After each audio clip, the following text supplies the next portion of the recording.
Ayon sa ulat, harapin ni Magsayo ang dating world title challenger na si Virgil McRory. Target ang laban ngayong April 5, taliwas ito sa unang report na gaganapin sa Mayo. Si McRory ay may kartadang 17 wins, 9 KOs, may isang talo. Nakuha niyang isang talo na yan laban kay Lamont Roach by knockout. Isa itong malaking hakbang sa bagong yugto ng karera ni Magsayo matapos ang kanyang mga laban sa world title fight. Ito ang unang laban ni Magsayo sa 135 pounds lightweight kaya abangan ang mainit na bakbakan. Sa iba pang balita, naniniwala din si Arthur Villanueva na mananalo si Casimero kontra Luis Nery.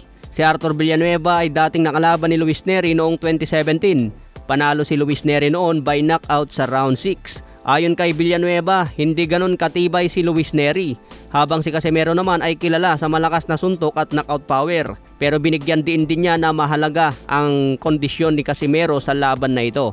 Pero sabi nga ng mga fans, walang duda sa lakas ni Casimero pero kailangan talunin niya muna ang timbangan dahil ito ang unang kalaban.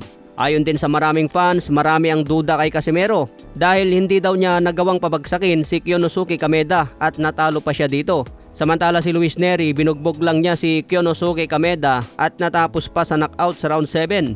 Kaya paano raw papatulugin ni Casimero ang isang Luis Nery kung hindi niya nagawang pagulungin si Kameda? Pero depensa ng Casimero fans, magkaiba naman ang estilo ni Luis Nery at Kameda. Mas papabor daw kay Casimero ang estilo ni Luis Nery na sumasabay ng suntukan. Kaya matutulog daw dyan si Luis Nery kay Casimero.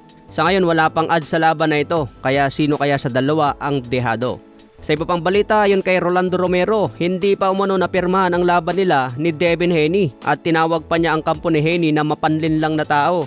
Dagdag pa ni Romero, wala daw gaanong nagmamalasakit kay Devin Haney at hindi dapat basta pinapaniwala ng sinasabi nito. Sa ngayon mananatiling hindi pa malinaw kung matutuloy nga ba ang laban ng dalawa. Matatandaan na sinabi ni Romero na pirmado na niya ang kontrata pero bakit ngayon binabawi na ni Romero at sinasabing hindi pa nakapirma? Kaya malabo pa sa ngayon ang unification na ito sa welterweight. Kailangan siguro ni Romero magdepensa muna ng WBA belt laban sa kanyang mandatory.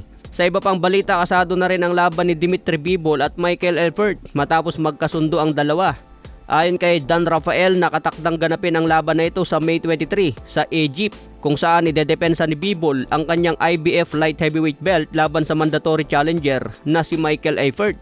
May kartada ito na 13 wins, 1 loss, 5 KOs. Si Michael Elfert ay hindi masyadong kilalang boksingero.